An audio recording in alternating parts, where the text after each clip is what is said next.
L'invité de Smart Impact, c'est Émilie Ries. Bonjour, bienvenue. Vous êtes la directrice RSE du groupe Pierre et Vacances. Depuis quand c'est un pilier stratégique pour le groupe? Alors pour le groupe Pierre et Vacances Center Parcs, la RSE, elle a commencé il y a bien longtemps. On appelait ça développement durable à ce moment-là. Ça remonte à 2005. Ce qui est vrai, c'est qu'aujourd'hui, dans le plan réinvention depuis 2025 et celui qui va être beyond de réinvention en horizon 2028, ça reste un pilier stratégique. Pourquoi? Parce que au-delà de la performance économique et puis de garantir la meilleure expérience client, on ne peut pas faire sans les sujets environnementaux. Enfin, nous, dans le tourisme, notre activité, c'est de recevoir, que ce soit chez Pierre et Vacances, Maeva, Center Parcs ou Adagio, des clients qui sont à la montagne, en bord de mer, à la campagne, en forêt, en pleine nature. Donc on se doit, parce que de préserver ce capital naturel sur lequel on repose. Mais ce n'est pas que l'environnement aussi. On doit aussi garantir et assurer que nos collaborateurs peuvent travailler. Les futurs collaborateurs peuvent venir pour travailler chez nous en fonction de ce qu'ils sont. Donc le sujet de diversité, équité. Ouais, ça, c'est le S qui est aussi très important, le S sociétal et social de RSE. Vous l'avez évoqué parce qu'il y a cette stratégie qui date, je crois, de 2021 qui s'appelle Réinvention. Alors, c'était quoi les idées fortes, les piliers de cette réinvention? Alors, il y a 3 piliers majeurs que sont, à l'époque, le retour à la performance économique qui est avérée et très prégnante aujourd'hui. Il faut qu'on poursuive le cap. Il y a retravailler et améliorer l'expérience client qui est aussi quelque chose sur lequel on a bien avancé depuis 2021.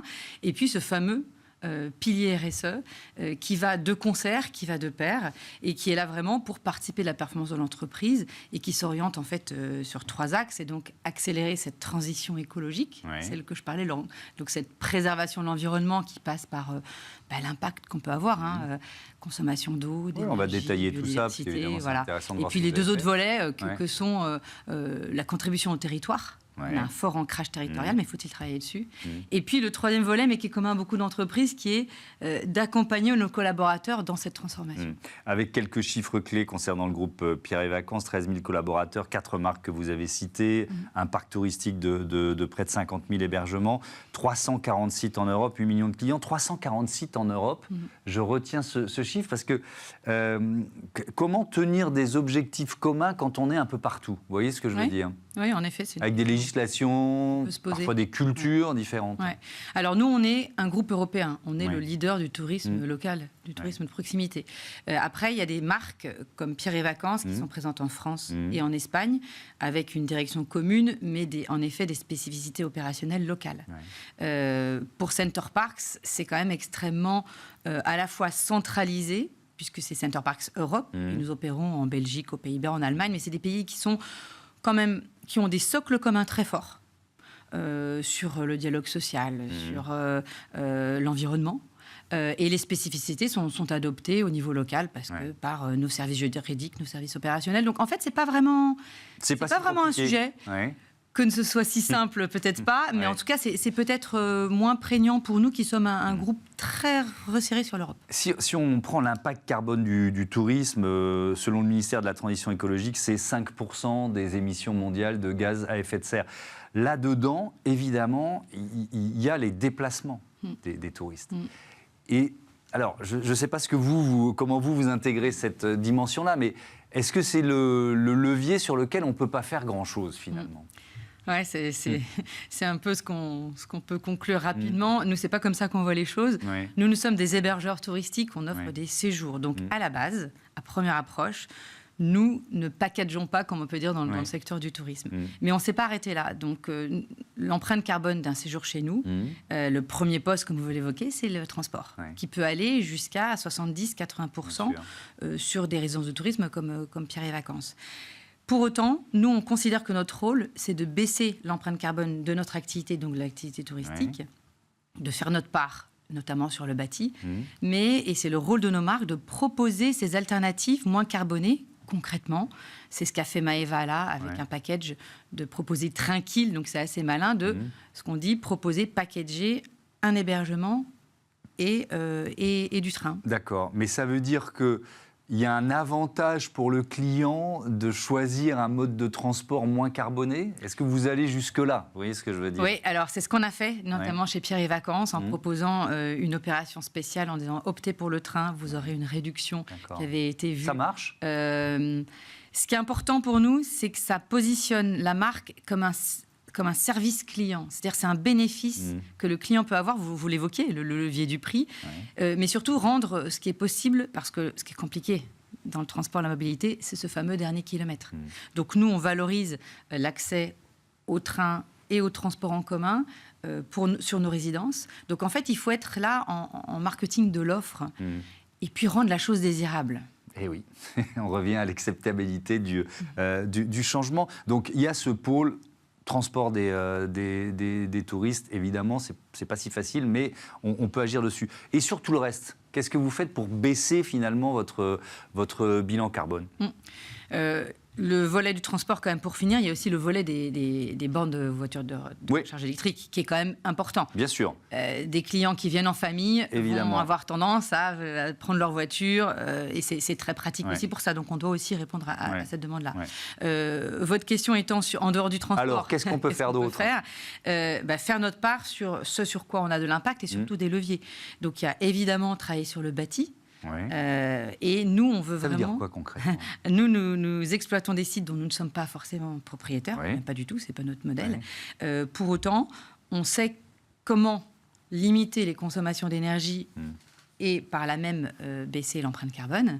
Mais on se doit aussi, et c'est le rôle vraiment qu'on se donne, de catalyseur, d'emmener notre écosystème, de nos partenaires, de nos clients, de nos fameux propriétaires, à savoir quelles mesures prendre pour isolé, pour améliorer la performance du bâti. Donc c'est de l'évangélisation, entre guillemets, c'est de l'information, c'est du soutien à l'investissement. Nous, on voit plutôt ça comme un partenariat et comme étant un catalyseur, c'est-à-dire on s'est fixé par exemple une trajectoire de décarbonation dont nous n'avons pas nous-mêmes tous les leviers, parce que vous êtes pas ni les leviers financiers, mais pour autant c'est la dynamique que nous lançons et que nous allons intégrer dans les négociations avec nos propriétaires institutionnels.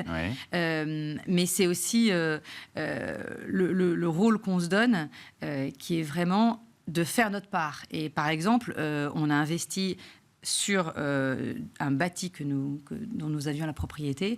Et donc, concrètement, en Normandie, on a changé une chaudière fuel, parce qu'on en avait encore quelques-unes, pour une chaudière biomasse. Et ça, c'est un effet, un levier très important, puisque ça va baisser l'empreinte carbone sur les consommations d'énergie de Pierre et Vacances de 2 points quand même. Donc, c'est pas rien. Il y a des labels environnementaux dans l'univers du tourisme. Est-ce que finalement, double question, vous incitez vos partenaires, propriétaires à aller vers la recherche de ces labels-là? Et puis peut-être, c'est la part la plus importante de la question, est-ce que c'est vraiment un prescripteur? Est-ce que quand on a un label vert, ça fait venir des clients supplémentaires?